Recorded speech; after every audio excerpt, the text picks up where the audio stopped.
Let's start at the beginning. How old were you when you bought your first dealership, and what was the dealership? How old was I? Yeah. Wow, that's a loaded question. That's We're getting personal. real personal here. I was 27 years old when I bought my first dealership. What was the brand? Mazda. Mazda in Windsor, Ontario. And so today now, how many dealerships do you own? 27 rooftops, 37 brands. So represent a lot of brands.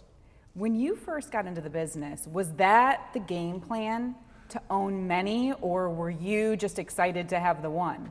I was going to law school in Windsor, Ontario, and then I decided to go and lease a vehicle. And while I was doing that, I was offered a job. Went in the following day, I said, you know what, I like cars, I like money. I could use the money. And started in the car business. And 6 months later, I bought this Mazda dealership. And here I am, totally by accident. It was never my destiny to be a car dealer.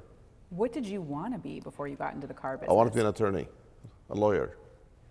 You've probably learned a lot about law in the process of owning many dealerships, Oh, yeah, right now I think I should get my PhD in law in many different aspects of the business. Yes. Right. Yeah, An honorary degree, right? You think? Can you work on that? Yeah. So getting into the car business, then you didn't know anything about it.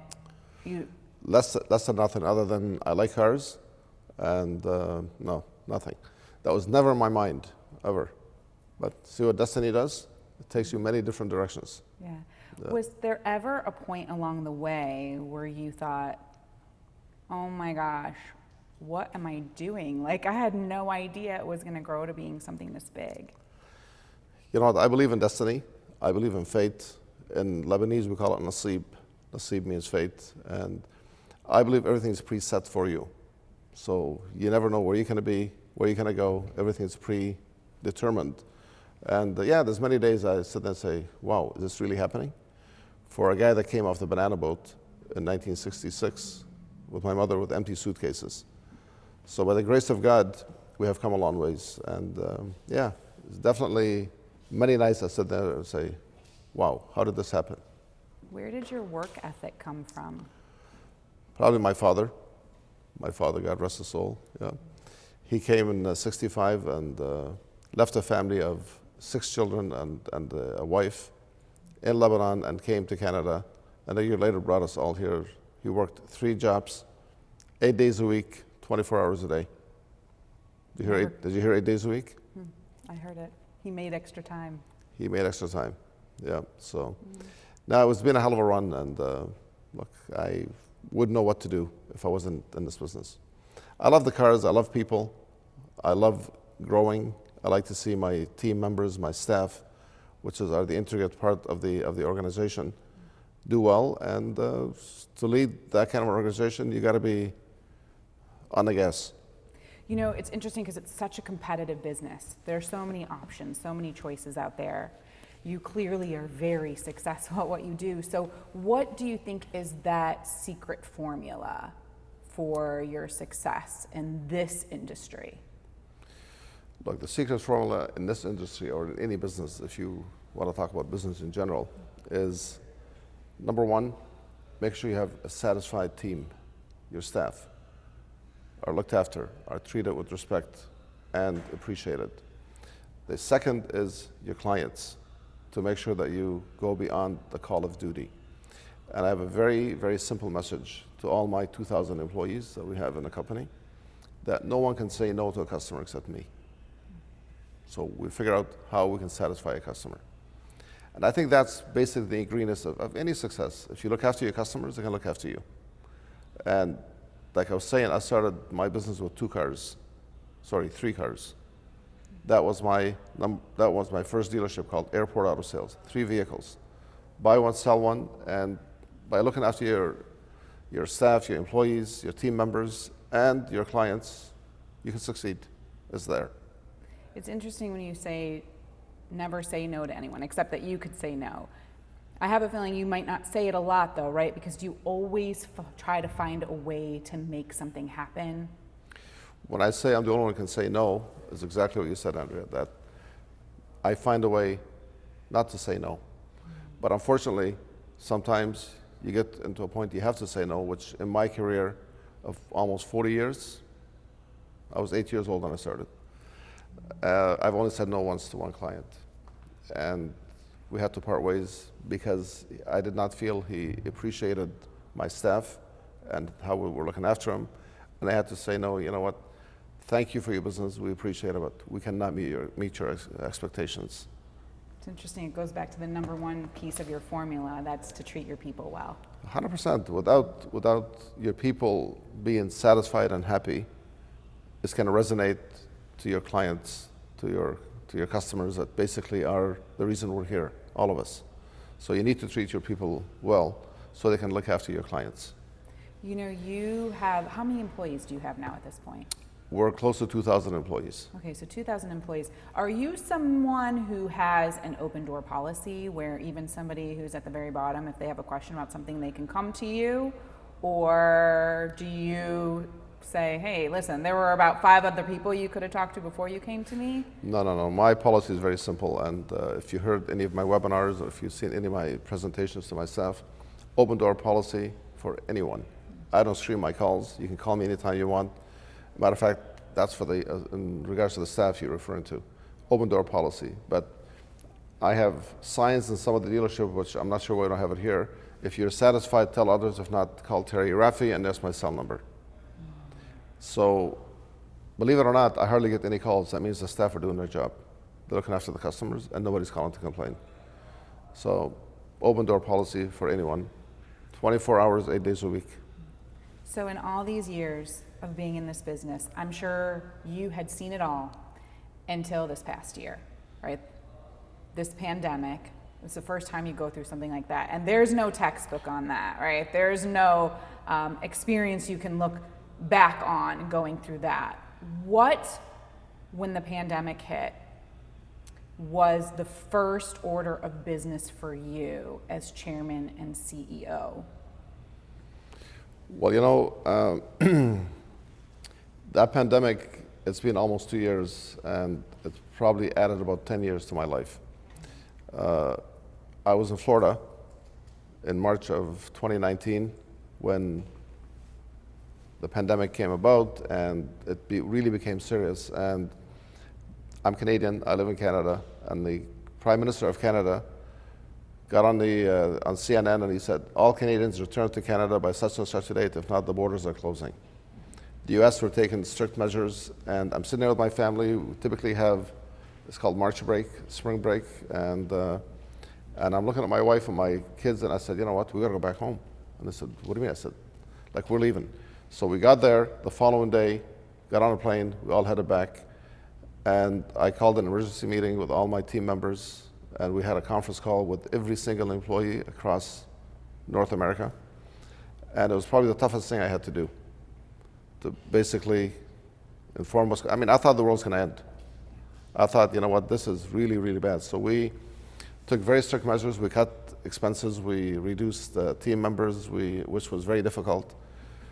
And then we buckled the hatches and said, okay, we're ready for the storm.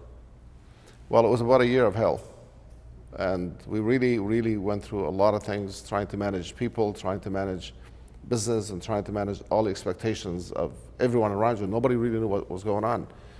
And the toughest part, really, if you want to know, other than the business part of it, I have 10 grandkids. And my son would come and he'd sit in the parking lot, in the driveway, with the kids in the back of an SUV, and they would not even come near us. And they were like 50 feet away, but you can see them that far. You know what, and that was probably not uncommon with many different families because everyone is afraid.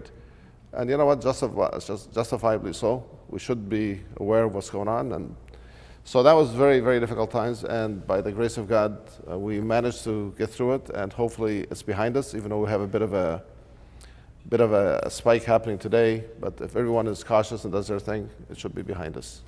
If you were talking to another young business person who was trying to keep their business going during that time, like when you look back on it, you can either freeze, right, and just feel paralyzed by the chains that bind you because there were certain things you had no control over, or you have to figure out how to pivot.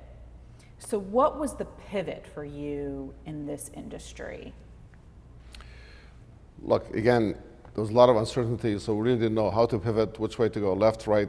So we had very strategic meetings. We met, we brainstormed of the different things that we needed to do to survive. And again, you know what, there's so many things, Andrea, I mean, of what we had to do, but I would say to anyone that's gone through this and still is going through this, just be patient. Things will get better. Do not give up. Keep doing the best thing you can, and hopefully we'll all come through this. And we're still kind of coming out of it, but when you look back on this time, what are you most proud of that you were able to do?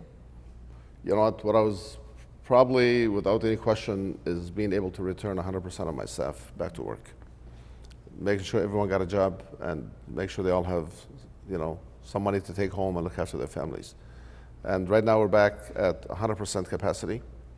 We're looking for people. Unfortunately, we're not able to hire as many as we'd like because of the situation, but that would be my proudest thing or happiest thing, is to make sure everyone got their job back.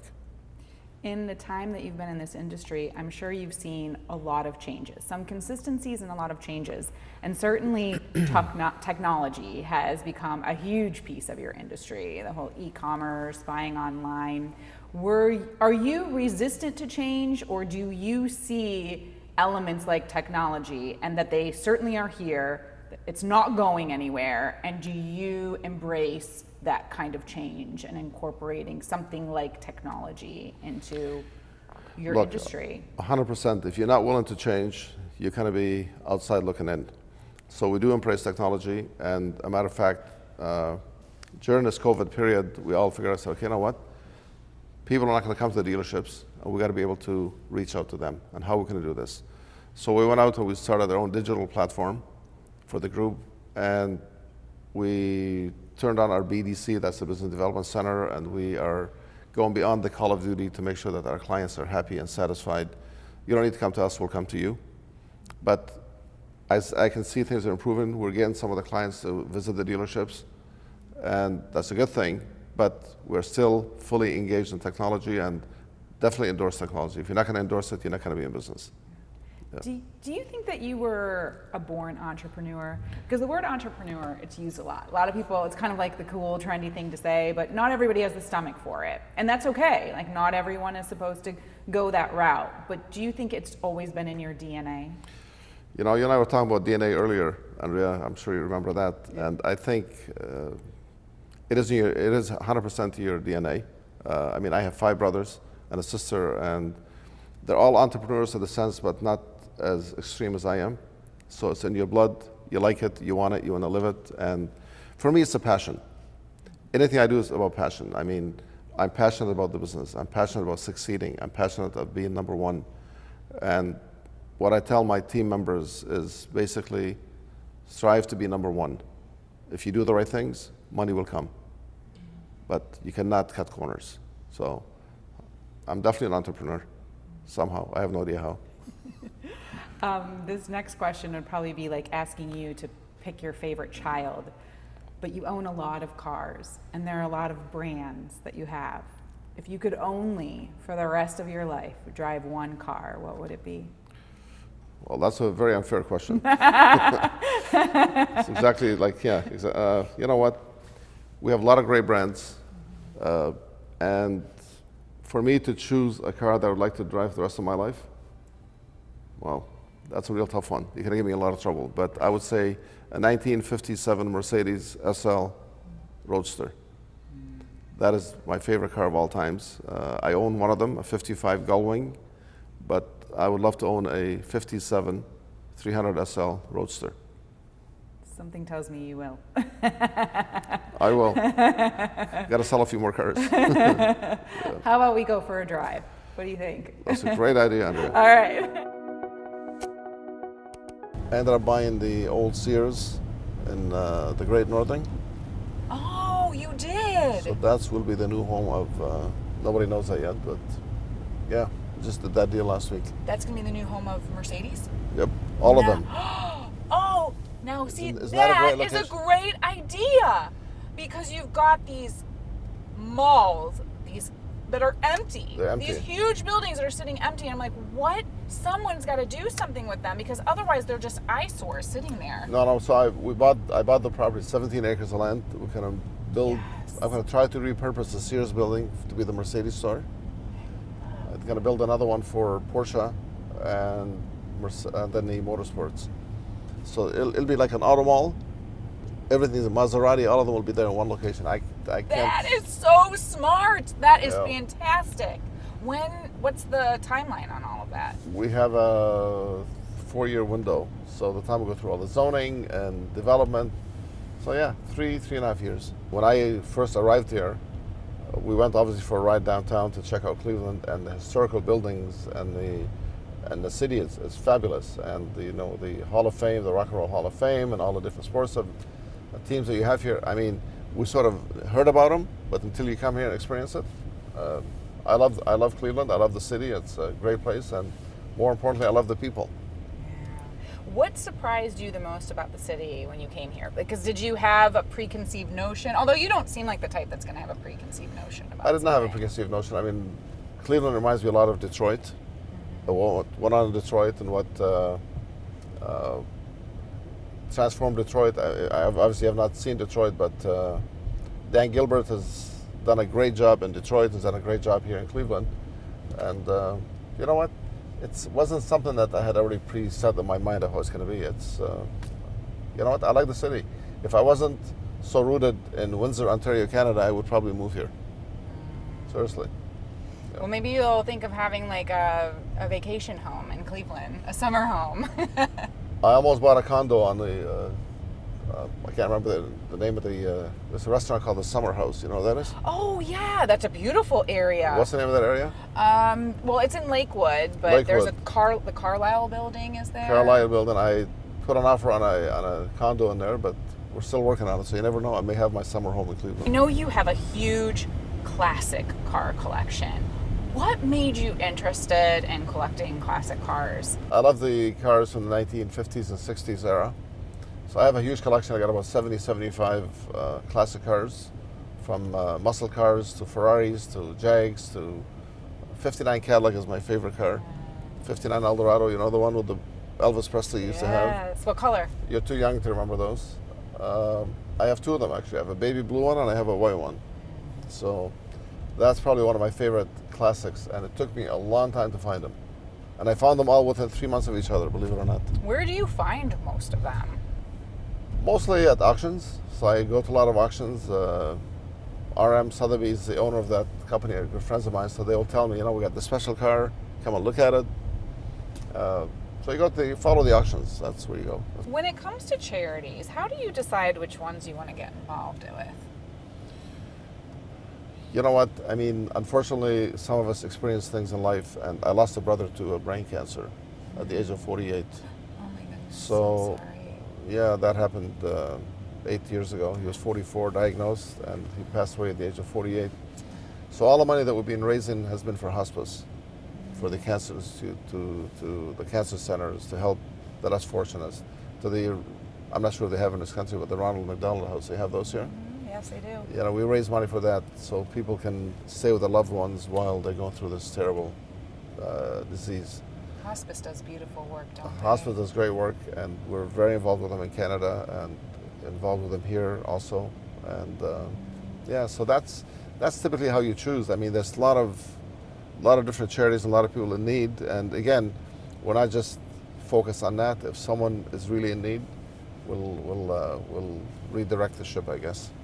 Is part of your belief that when great success has come your way, you must give back, you must help others? That's part of my faith, that it's very clearly stated that you need to give back some of the fortune that you were given by God or whoever you believe in. So if you're fortunate, and we talked about entrepreneurs and people being a little more driven than others, well, you know what?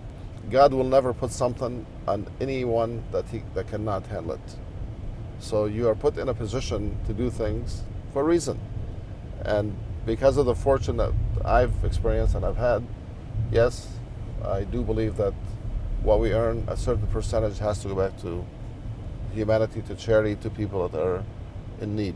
And that's definitely something we believe in and practice. How much of your decision making is led by your faith? I would say a lot of it. A lot of it's led by my faith and by the teaching that, you know what, treat people how you want to be treated, respect, look after humanity. I want to thank you for taking this time out of your schedule today, because I feel lucky that I got to spend this amount of time with you and get to know more about your business philosophy, your faith philosophy, and your commitment to Cleveland, which is my home, and I love it here, and I love hearing that you do too. Andrea, thank you very much. It's a pleasure to be with you. And I know we've talked about this for a long time, but we're here. I know. And you know what? You do a lot of great things here in this community, and I know a little bit more about you than you think. And thanks for what you do for us and what you do for the community. And together, we shall succeed. It's a deal. Deal? Yeah, it is. It's a deal. Thank you. you. Thank you.